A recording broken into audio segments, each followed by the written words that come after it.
Oke. Jadi kedudukannya sebenarnya jelas dong, duduk masalahnya. Ya kan jelas, sejak awal kan jelas. Yang membuat kisruh itu kan ya karena ada anak emas yang sudah uzur. Anak emas yang sudah anak tua lah, anak tua udah mau pensiun, anak tua yang digadang-gadang jadi ketua. Itu kan dia udah melanggar kan dia. Iya. Iya, tinggal berapa tahun dia pensiun. Nah, dia kan itu, makanya itu dalam kajian saya sudah masuk bad ragging, akal muslihat, pemaksaan duang yang menggunakan akal muslihat itu disebut dengan bad ragging. Bad ragging, iya pernah. Iya.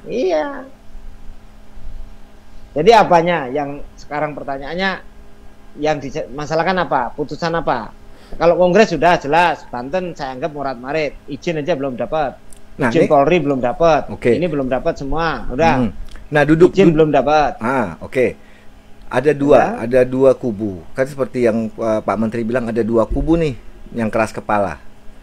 Nah saya tidak. Karena Pak Menteri, ya itu artinya saya bisa menafsirkan, bisa menduga bahwa yang dilaporkan Pak Menteri itu hanya yang dilaporkan itu yang seakan-akan dua kubu ini negatif. Dua-duanya. Itu pun ada maksudnya. Dugaan saya, kenapa kok juga melaporkan si ini negatif? Karena dia kalau laporannya murni, kalau laporan ini murni, Pak Menteri, sekali lagi ya, Pak Menteri itu bukan orang yang tidak tahu. Beliau secara kapasitas, kompetensi itu saya tidak meragukan lagi. Oke.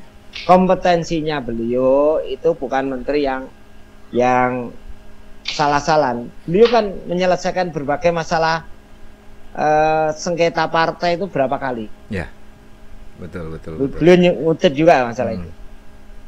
Beliau tidak perlu diragukan. Seorang guru besar, pengalaman malang melintang, sekolah di luar negeri, termasuk pengalaman dia dan sebagainya. Cuman kemarin spontan beliau, wajar, manusiawi, spontan. Pertama itu. Kedua, saya dapat menduga laporan ke Pak Menteri itu tidak seimbang. Berarti dari satu sisi. Jadi sebelah kanan ini walaupun melanggar aturan, tapi dilaporkannya positif.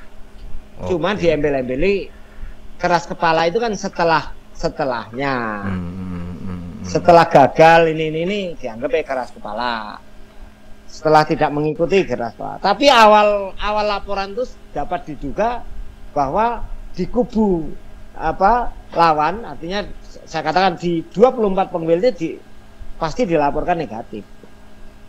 Kalau laporannya ini duduk masalahnya ini Pak Menteri, ini masalah jabatan, ini pasalnya ini ya, misalkan ini pasal 16, ya, ini pasal 19. Pak Menteri pasti cerdas, sangat tahu untuk menafsirkan pasal 16 itu ini, pasal 19 ini, pasal 21 ini, pasal 39 ini, pasal-pasal terkait ini. Lalu pasal Kongres adik-adik anggaran dasar pasal 10, 10A, 11 paham. Di breakdown di ART pasal 12 sampai dengan pasal 22 paham. Sangat paham kalau itu dilaporkan transparan dan jujur.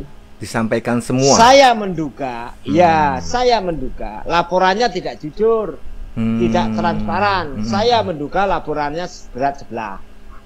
Ya. Gak mungkin Pak Menteri itu dapat apa, apalagi beliau orang bersih. Apa yang diberikan apa?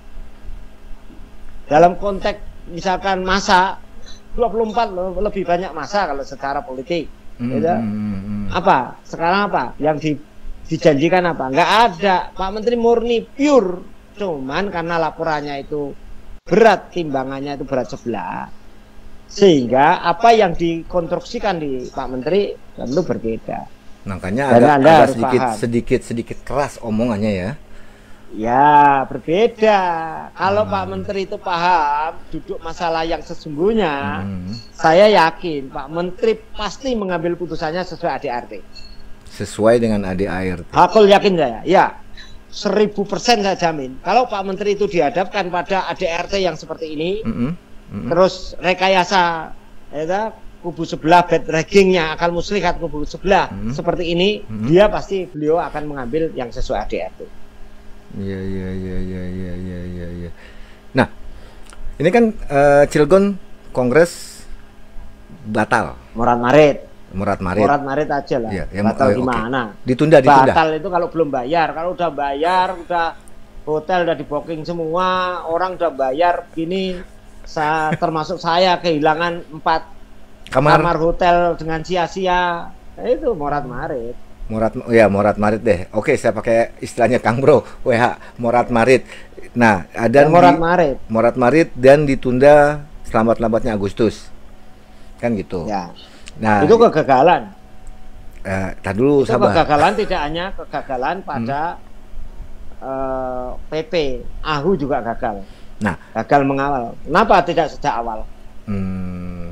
Ya, kalau sejak awal dilarang di Cilegon, menurut saya Pak Menteri juga diberi alasan itu, dugaan saya, Pak Menteri itu juga diberi alasan yang kira-kira Pak Menteri nanti tidak nyalakan AHU. Gitu. Pak Menteri pasti diberi laporan yang kira-kira supaya nanti Pak Menteri mau menerima laporan ini sehingga tidak menyalahkan AHU. Oke. Pertanyaannya kan gampang, Bro. Kalau saya sebagai seorang pemimpin, sebagai seorang dirjen, pertanyaannya, kalau urusannya tempat mengapa baru kamu batalkan belakangan? Kan sudah bisa diprediksi. Wong sejak awal begitu ditetapkan tempat sudah di booking semua hotelnya udah tutup kok.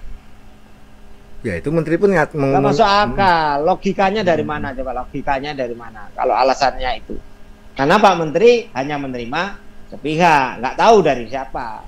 Tapi yang jelas pelapor itu jelas tidak jujur. Yang melaporkan ke Pak Menteri siapa aku nggak tahu. Tapi yang jelas si pelapor itu nggak jujur. Kurang jujur. Orang yang saya sanksikan integritasnya.